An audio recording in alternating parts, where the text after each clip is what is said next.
Once upon a time, there was a girl named Amari. She was the only child of Eunice, a woman who had waited more than 10 long years for the miracle of motherhood. Every sleepless night, every tear shed in quiet despair, every whispered prayer in the dark corners of distant temples had led to this one moment. Amari's birth was not just a celebration, it was a triumph over fate, a blessing that made the world seem brighter. Eunice's love for her daughter was boundless, fierce in a way that seemed almost dangerous to those who didn't understand it. She promised herself that Amari would have everything life could offer, every luxury, every opportunity, every advantage, because the world would bow to her brilliance. Eunice was a successful cloth merchant at Balogo Market, a place where vibrant fabrics lined every stall, and the scent of incense mingled with the rich smell of silk and cashmere. Her store was not merely a shop, it was a palace of textiles, draped in velvet and satin, shimmering with gold thread embroidery. Customers flocked from all corners, drawn to the elegance and richness of the goods, enchanted by the meticulous taste that Eunice embodied. Every day was a parade of wealth, of sophistication, of power whispered in the rustle of fabric, and the soft click of shoes on marble floors. From these long, tireless days of commerce, Eunice ensured that Amari would never want for anything. Amari attended Treasure World School, the kind of school that had polished marble hallways, sprawling playgrounds, and students dressed in perfectly pressed uniforms, their shoes gleaming as if polished by invisible hands. Only the children of the wealthy could call it home, and Eunice made sure her daughter stood out. Amari's shoes were imported, her hair always immaculate, her clothes curated as if by a personal stylist. She was more than a student, she was a vision of perfection, a beacon that everyone noticed without trying. Teachers adored her, parents whispered her name to their children like a spellier, and classmates admired her brilliance, sometimes with envy, sometimes with awe. Amari was kind, but her generosity went beyond smiles and polite words.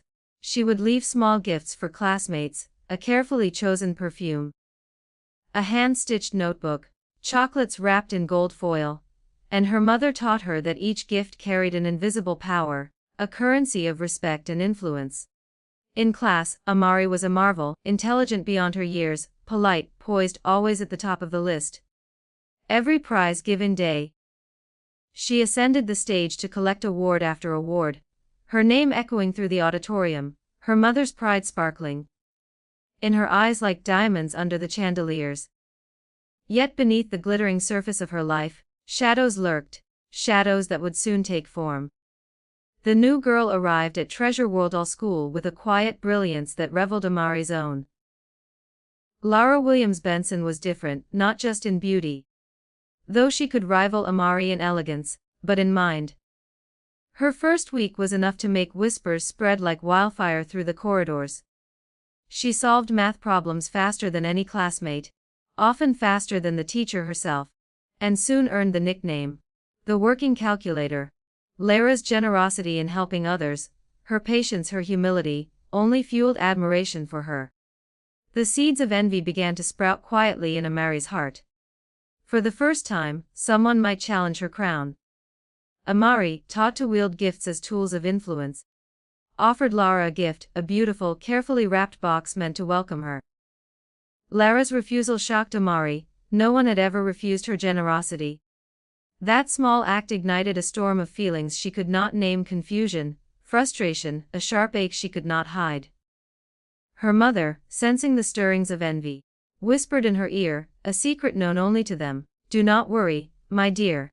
Keep smiling. Let me handle the rest." That night Eunice's power moved through shadows. Words were whispered under her breath, chants known only to her, spells infused with the weight of intention and desire. She appeared in Lara's room, a spectral presence in the moonlight, her hands weaving incantations that tethered Lara's brilliance without a trace. When morning came, Lara's mind was fog. Her hands weak, her once sharp intellect dulled by forces she could neither see nor comprehend. Teachers noticed, classmates whispered, and Lara herself began to fear her own body, her own mind. It was a war fought in silence, invisible yet profound, a clash of wills where innocence and envy collided. Even as Lara struggled, there was hope. Her mother Adola, a woman of strong faith, distracted by the ceaseless demands of her own success, began to notice the subtle signs. Mrs. Phillips, a prayerful friend, opened the eyes of a mother blinded by ambition and obsession. Through prayer, through devotion, through relentless faith, the dark cloud began to lift. Lara's strength returned slowly, but irrevocably. She emerged not just intact, but radiant, her brilliance shining with a purity that no shadow could fully touch. At school she reclaimed her place, excelling in every test, in every competition, in every aspect of her life. Amari watched, fury gnawing at her from within, but she also understood for the first time the limits of power, the fragility of manipulation, and the weight of conscience. When she confessed to Lara, tears spilling down her cheeks, she admitted the envy, the schemes, the darkness her mother had unleashed. It was a moment of reckoning, not just for Amari, but for everyone who had believed that power, without wisdom, could triumph over innocence and faith. By the end of that week, Amari and her mother vanished from the city, leaving behind whispers and rumors. Some said they had moved, others believed their disappearance was punishment, a consequence of tampering with the child's destiny. What remained was a lesson, carved deep into the minds of everyone who heard the story: envy, power, and ambition can never outweigh the strength of truth, of faith, of purity. No shadow is strong enough to consume the light that burns within a heart destined to shine. Amari's story became legend, a tale told in hushed voices at schools, in markets, in homes where children dreamed of greatness.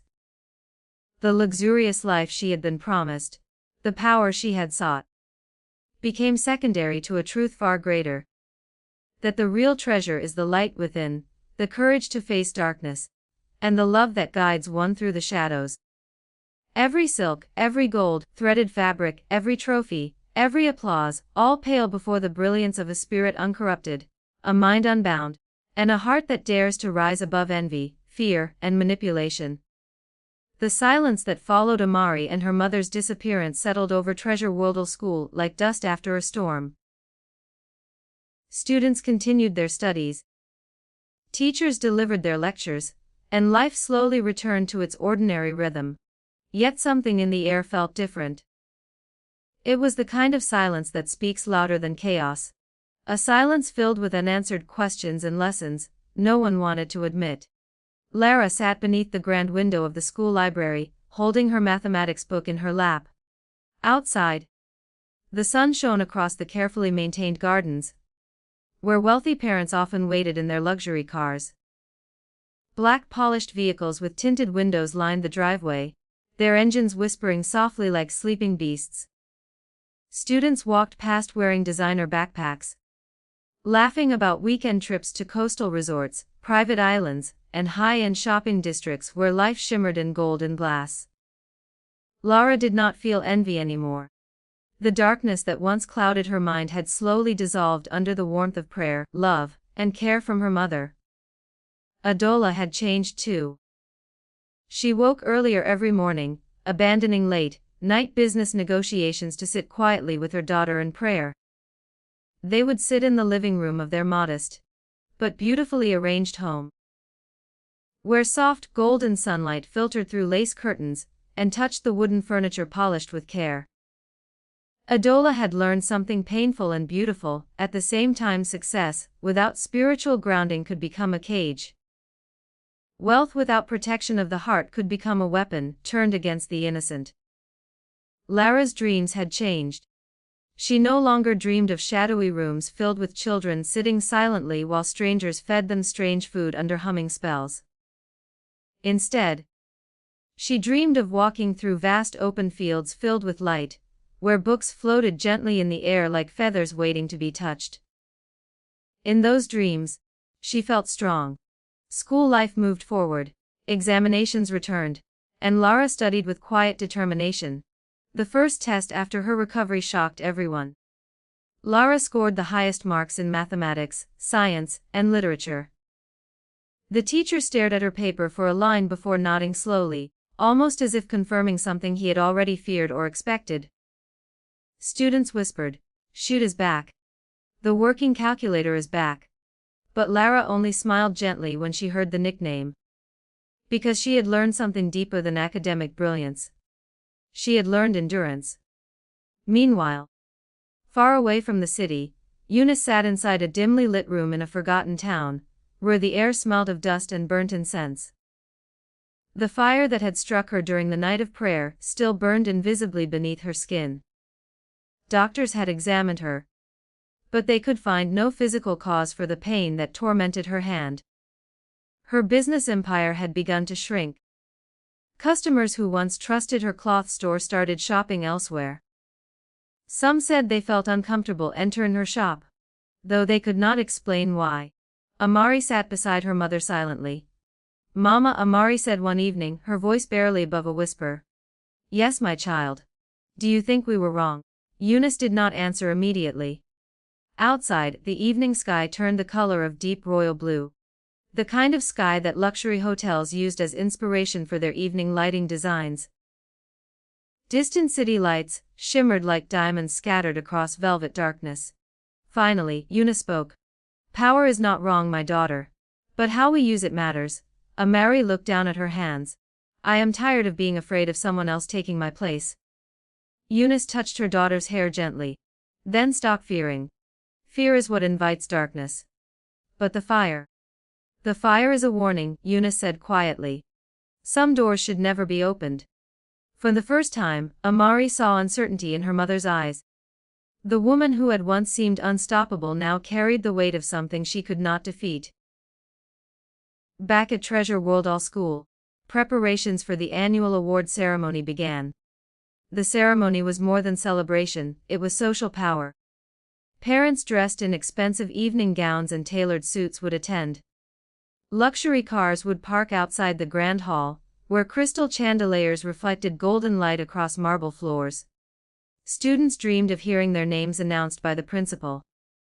Lara studied harder than ever. But she was not motivated by competition. She was motivated by gratitude. Every night she spoke softly before sleeping. "Thank you for giving me strength. Thank you for protecting my mind. Thank you for helping me stand again." 1 week before the ceremony, something unexpected happened. Amari returned. She walked into the school quietly, wearing simple but elegant clothing. Her eyes no longer filled with arrogance. Students watched her carefully. Some whispered, "Is she back to challenge Lara?" Amari walked directly toward Lara during lunch break. Lara looked at her but did not speak immediately. "I want to apologize," Amari said softly. The words carried weight, like a stone dropped into still water. "I was jealous of you. I wanted to be number one. My mother, she tried to hurt you." Lara remained silent. Amari's eyes filled with tears. "My mother is sick. The fire is still burning. I came to ask you to tell your mother to stop praying against her." Lara felt a strange heaviness in her chest. Pain and compassion mixed inside her heart. "I cannot control my mother's prayers," Lara said quietly. "But I forgive you." Amari broke down crying. "I am sorry. Truly sorry." That moment changed something inside both girls, not friendship immediately, but understanding. At night, Lara told Adola everything. Adola listened silently. Then she said something that would remain in Lara's heart forever. Forgiveness does not mean accepting evil. Forgiveness means refusing to carry hatred. The award ceremony arrived. The hall was magnificent. Gold-trimmed curtains. Soft classical music playing in the background. Students sat in rows wearing perfect uniforms. Parents watched proudly. The principal spoke about excellence, discipline, and future leadership. Then came the announcement. "The most outstanding student of the year is." The hall became silent. Lara Williams Benson. Applause filled the room like waves crashing against a golden shore. Lara walked slowly to the stage, feeling the weight of light rather than darkness. She held the trophy. It was beautiful, engraved with the school emblem. But more than the trophy, she felt something deeper. Peace. Amari sat in the audience watching, not with envy, but with quiet acceptance. Outside the city, Eunice's condition worsened. The fire that burned invisibly within her body grew stronger. She understood then that some forces cannot be controlled once unleashed. The story of Amari and her mother slowly faded into city rumors. Some said they left for another country. Some said they started a new life. But the lesson remained in the hearts of those who heard it. Light does not need to fight darkness with hatred. Sometimes light wins by simply continuing to shine. And Lara grew not only in intelligence but in character. Because true luxury is not gold, not silk, not power over others. True luxury is a mind free from fear, a heart free from hatred, and a life protected by truth. The rain fell softly over the city the morning after the award ceremony, touching the rooftops of glass towers, sliding down the polished windows of luxury offices, and spreading a quiet melody across the streets. People moved beneath umbrellas like shadows carrying their own private thoughts, rushing toward destinations filled with ambition, responsibility, and desire. Lara woke early as usual. The sound of rain against the window felt peaceful, almost like nature itself was whispering approval. She sat on her bed for a moment, holding the trophy she had placed carefully on her wooden study table. The trophy reflected the morning light, not loudly, not arrogantly, just quietly shining. Adola was already in the kitchen preparing breakfast. The aroma of warm tea and lightly toasted bread filled the small but beautifully arranged house. Luxury, Adola had learned, was not only about expensive things. It was about order. It was about peace. It was about creating a home where a child could breathe without fear. "Good morning, Mama," Lara said softly as she walked downstairs. "Good morning, my star," Adola replied, smiling. Lara felt warmth spread inside her chest. Not the kind of warmth that comes from winning competitions, but the kind that comes from being loved without condition.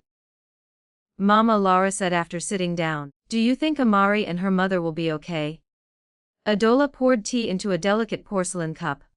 "Life is complicated," she said slowly. "People who chase power sometimes for the cost of what they are chasing."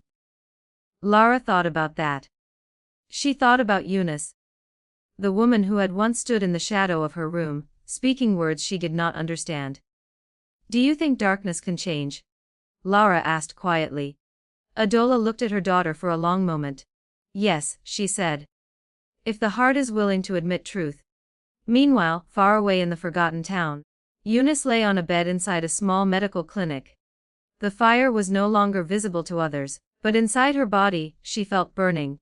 Doctors were confused. They said her symptoms had no scientific explanation. Amari sat beside her mother silently. "Mama, I am scared." Eunice did not respond immediately. The woman who once commanded markets and manipulated hidden spiritual forces now looked fragile. Power without wisdom had brought her here. Amari held her mother's hand. "I spoke to Lara," she said. "She forgave me." Eunice closed her eyes slowly. "Forgiveness is stronger than revenge," she whispered. The clinic window was open, allowing wind to enter. Outside, children played freely, laughing under the sunlight. Eunice watched them silently. Once, she had believed that greatness meant control. Now she understood something else. Greatness meant freedom. Back in Treasure Wardle School, life continued. Lara became a symbol, not just of academic excellence, but of resilience. Students began approaching her not only for homework help but for life advice. "How do you stay calm before exams? How do you study so well? How do you avoid fear?" Lara would smile and say simple things. "Listen carefully in class, review your notes, and don't study only to win. Study to understand." Some students were surprised by how ordinary her advice sounded. But it worked. Because wisdom is often simple. The school principal once invited Lara to his office. Lara sat politely in the luxurious leather chair across from his polished mahogany desk. The principal spoke slowly.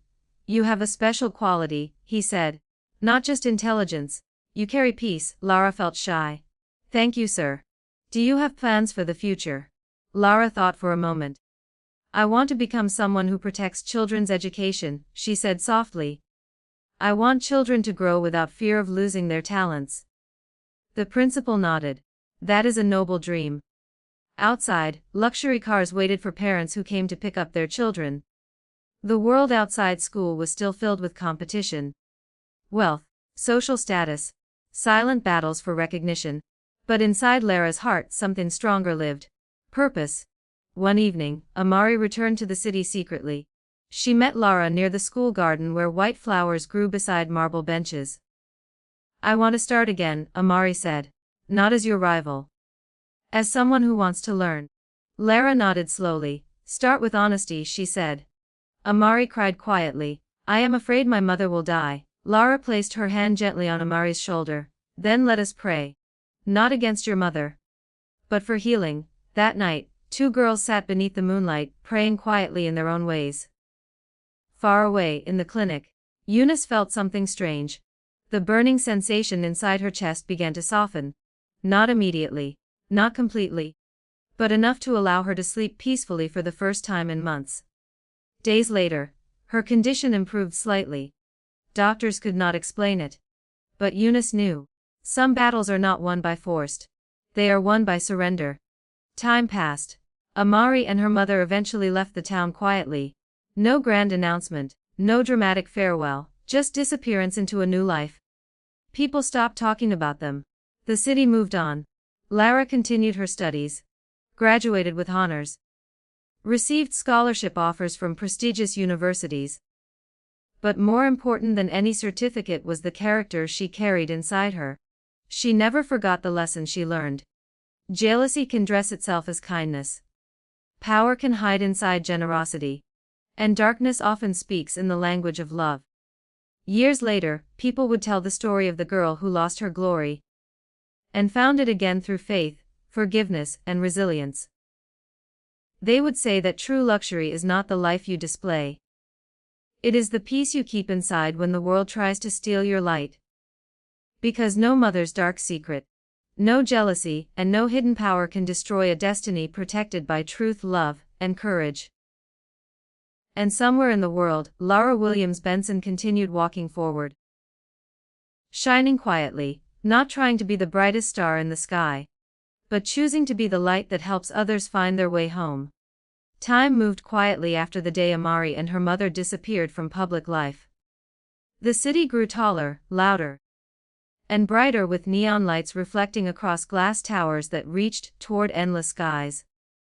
Luxury malls filled with golden interior lighting continued to attract searching for beauty, success, and recognition.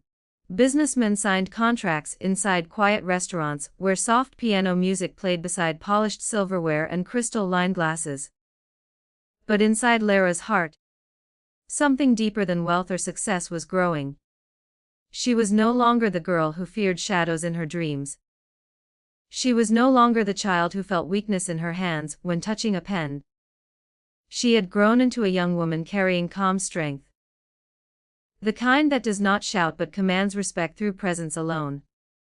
After graduating from university with outstanding honors, Lara received a position at an international educational foundation dedicated to helping children from disadvantaged backgrounds access quality learning. Her office was located inside a modern skyscraper overlooking the ocean. The building itself was a symbol of global luxury, transparent elevators gliding silently upward, marble corridors shining under soft white light, and conference rooms filled with technology designed for future learning systems. Yet Lara preferred sitting near the large glass window in her office. From there she could see ships moving slowly across blue water, carrying goods from distant countries, connecting markets, people, and dreams. Every morning, before starting work, she would spend a few quiet minutes reflecting, not only on success, but on responsibility. Adola lived with her daughter in a beautiful coastal home now. Not excessively luxurious, but elegant. The house had white walls, wooden floors polished with care, and a balcony where they would drink tea while watching the sunset paint the sky in deep gold and purple colors. "Mama," Lara said one evening, "do you think power is dangerous?" Adola smiled gently. "Power is like fire," she said. "It can cook food that feeds thousands, or burn everything someone loves." Lara thought about that. She remembered Eunice. She wondered if Amari was happy somewhere. Years passed. One day a letter arrived at Lara's office. It had no return address. Inside was a simple message written in neat handwriting. I am learning to live without darkness now. Thank you for forgiveness. Lara knew it was from Amari. She placed the letter inside her desk drawer beside her graduation certificates. Not as a trophy, but as a reminder that healing is possible. Meanwhile, in a quiet village far away, Eunice spent her remaining days helping women learn small business skills. She taught them how to sell fabrics, how to negotiate prices, and how to build independent income. Her former business knowledge became a tool for community development. The fire that once burned inside her had softened into something else. Regret, wisdom, acceptance. Sometimes we sit outside watching children play under mango trees. She understood then that a child's future is not a territory to conquer. It is a garden to protect. One evening Amari visited her mother. Mama, she said softly, I think I want to become a teacher. Eunice looked surprised. Why? Because I want to help children grow without fear, Amari said. Eunice closed her eyes slowly. The cycle was breaking. The darkness was ending. Inside Treasure World All School, students still spoke about the story of the girl who lost and regained her glory. Teachers used it as a lesson about envy, ambition, and faith. New students entering the school would sometimes ask about Lara. They would hear that she was once a brilliant student, targeted by jealousy, saved through love and prayer, and now working to help children around the world. Lara never sought fame, but success followed her quietly. International organizations invited her to speak about education equality. Her speeches were simple. She would say, children are not competitions, they are potential worlds waiting to grow. Do not feed a child only knowledge. Feed them confidence. Feed them protection. Feed them love. Many people were moved by her words. Because truth spoken with humility carries power stronger than loud ambition. Years later, on a quiet evening, Lara stood on a balcony overlooking the ocean. She was dressed in elegant professional clothing, but without expensive jewelry. The wind touched her hair gently. Behind her was a life of achievement, international recognition, financial stability, respect from global communities. But inside her heart lived the memory of a girl who once could not hold a pen because darkness tried to steal her mind. Lara smiled softly. True glory is not taking someone else's light.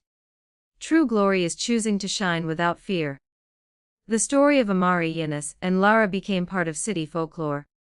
Parents told it to children at night. Teachers told it in classrooms. Faith leaders spoke about it during sermons. Because it carried one message stronger than luxury, power, or ambition.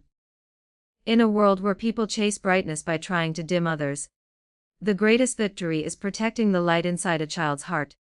And somewhere beyond markets, beyond schools, beyond cities of gold and glass, destiny continued walking quietly with those who chose kindness over envy, truth over darkness, and love over fear.